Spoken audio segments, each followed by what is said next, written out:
They say my skin is too dark. They say my hair is too nappy. They say my curves aren't acceptable. I'm not traditionally pretty. What's traditional? What's pretty? They say I'm not beautiful. Why aren't I beautiful? Am I I beautiful? beautiful?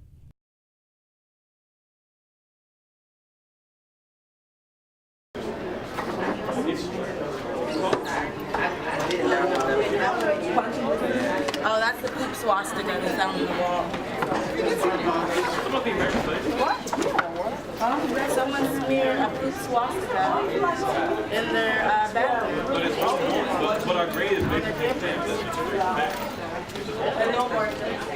I grew up in a household where we were taught to not care about anything, not care about what people say. If you are comfortable with you and you want to walk around, because I was famous for this, and bumblebee knee-high socks, yellow shorts, whatever kind of shirt, and if I like it, that's all that matters.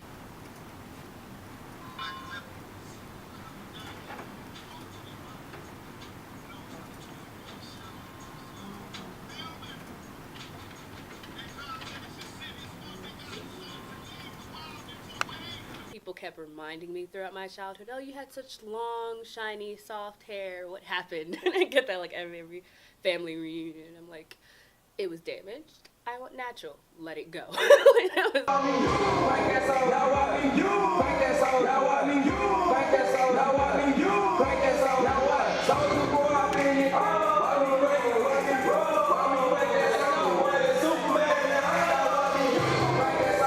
I remember when I was younger, I know this is kind of contradicting, but I remember when I was younger I used to always not want to be in the sun during the summertime. I'm like, no, I want to stay light, dark skin doesn't look good on me, I guess a computer, because Bodies. I just feel like it's cool for everybody else to look black except for black women. When you look into the mirror, what do you see? My name is Monique LeBron, and I am the Multicultural Council President and also the BBZ radio station manager. As a leader and a young black woman on the campus of Penn State Barron, I feel as though it is important that I embrace the skin color that I am in and my hair type. My name is Nicole Green, and I am a senior communication major at Penn State Barron. I also serve as the editor-in-chief of the school newspaper, the Barron Beacon. The issue of race, identity, and image are synonymous for many black women. As of recently, there have been many controversies involving all three topics. Monique and I wanted to investigate how image is seen through the eyes of black women ourselves. We first wanted to talk about the most obvious part of one's image, their skin color.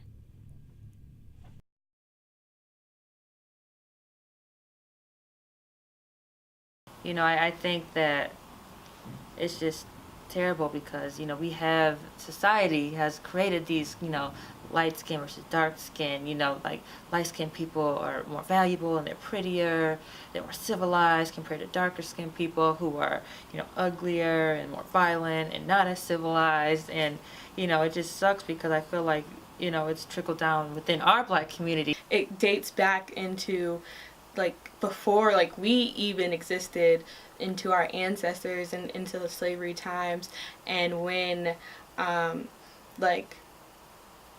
the farm the women slaves were being raped by their masters, and then they were getting mixed babies or mulatto babies, or I know they called them Oreos back then, and those babies would work in the house, and they would have if they had AC or any of those luxuries of being in the house, they would be able to benefit from those. And I consider myself black. I try not to feed into the light skin, dark skin. I mean, if there was a spectrum, I honestly would say I'm just right in the middle, but I don't like to, get into all that because I think it's all really dumb and doesn't make a difference, because at the end of the day, whether you light or you dark, you're considered black. So I'm black. not want to be like in the sun during the summertime. I'm like, no, I want to stay light. Like, dark skin doesn't look good on me. Like, I don't want to get tanned. But I kind of like broke that when I met, like, well, not when I met, but when I spoke with more of my older siblings on my father's side that I didn't like grow up with, and how they like embraced being dark. And like my sister, she was like, I want to be blue black. Like, I want to go tan. I'm like, girl, you are brown skin. You want to be white? When I was younger, I just thought it was so dark and I was so ugly. And then when I got older, you know, some people refer to me as light skin. And, you know, again, there's just so much emphasis and, like, there's so many connotations associated with the, you know, light skin, dark skin. I'm like, do you literally mean, like, I'm light? Or you think I have, you know, stereotypes of a light skinned person? You know, like, I don't even know what people mean when they, you know, call me a different or certain shade skin color anymore. We wanted to get the opinion of what our friends thought. Chanel is an opinion editor for the Bear Beacon. I'm not registered independent. And Allie is the vice president of the Association of Black Collegians and also the secretary for NAACP.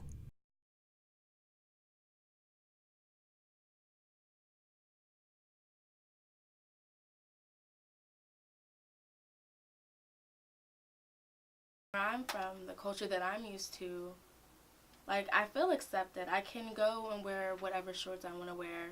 I can wear whatever kind of skirt I want to wear, and I don't want to say I can be appreciated, but I can just feel comfortable in knowing that there's not someone out there judging me. And here, I feel as though, like, there are girls who can walk around, and it's like no matter what size you are, but there are girls who can walk around here in skirts and shorts, but when I do it, I'm getting looked at like it's bad, like it's tacky or whatever, and I kind of, like, I don't know, I don't like that. Yeah, I feel like I've always kind of been in this in-between when it comes to how I look at my body. I came from a very mixed community. We had white people, we had Spanish people, black people, we had everyone of all different races, all different cultures, whatever. And, you know, it seemed like a lot of my white friends were European, you know, beauty standards. They, you know, they loved that I was tall, I was skinny, thin, whatever. That was cool to them. But, you know, of course, on the other side of things, the black community, even like the Spanish community, we look at curves as a good thing. Because I feel like the media portrays black women in every rap video, a lot of the TV shows are kind of trying to stray away from this idea, but they fetishize black women. Like, if you're curvy, you're the sexual temptress and goddess, or a woman with a big attitude and willing to do anything and everything to make it. And it's kind of like that is so not the case. Every black woman just comes in just as much black women come in different shades, they come in different personalities and types. You know, and I feel like we get looked at like we're super sexual beings, and because you gave me a compliment, I'm going to want to be your first. Like, it doesn't work like that. You know, everyone's running out to get tans. Everybody, you know, wants to, you know, plump their lips. Everybody wants to, you know, get ass shots to make the butt bigger. But it's just like, you know, there's women who are naturally like this, but they're looked at as freaks, as monsters, as ugly. But, you know, another person who is not really natural to their, you know, image or their shape, they can do it and they're just beautiful, they're exotic, they're groundbreaking. I just think that's unfair, and I just don't understand how, you know, you could take from one culture and degrade them for something that you're taking and trying to glorify. It just doesn't make any sense to me. So I definitely think America has a problem with kind of this, you know, fetish.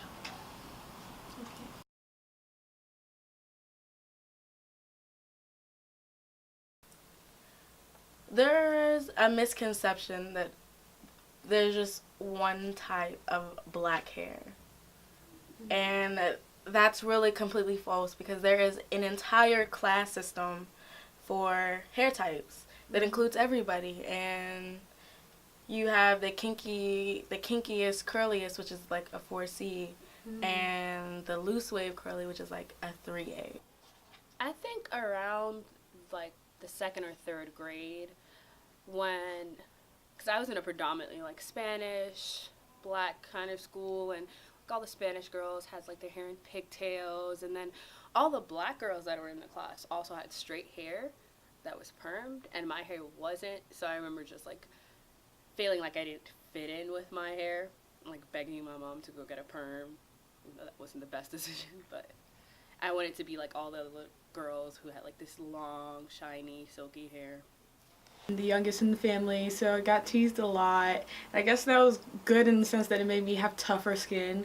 So like I don't remember any of the girls on the playground making a lot of fun of me because like they didn't say anything that really hurt my feelings. Like I'm pretty sure that there was a girl that said like, oh, your hair's not the same, but as far as like when I realized it, my family members would always tell me like, your nickname is Brillo Head or Brillo Pad. Like they would always joke around like, come, I'm gonna wash the dishes with your head, like and it's kind of funny. It was a little mean, but it made me have tough skin.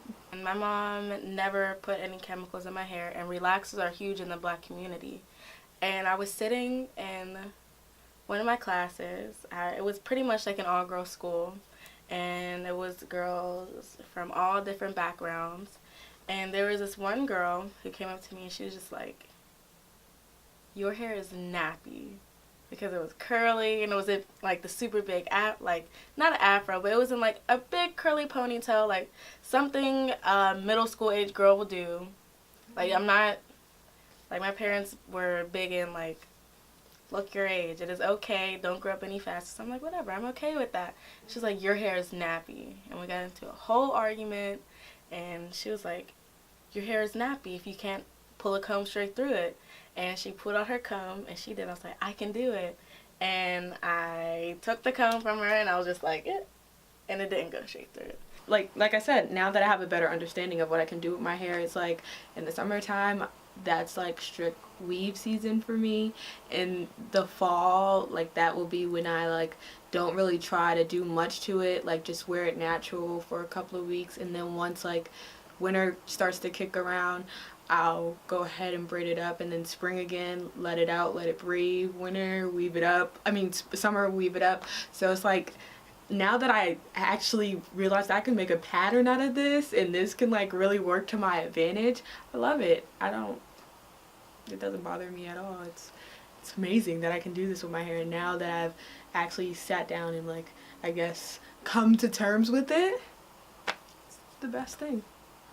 I don't think my hair is any better than anyone else's. I actually feel like it's a lot worse because there's a lot of things that my hair can't take.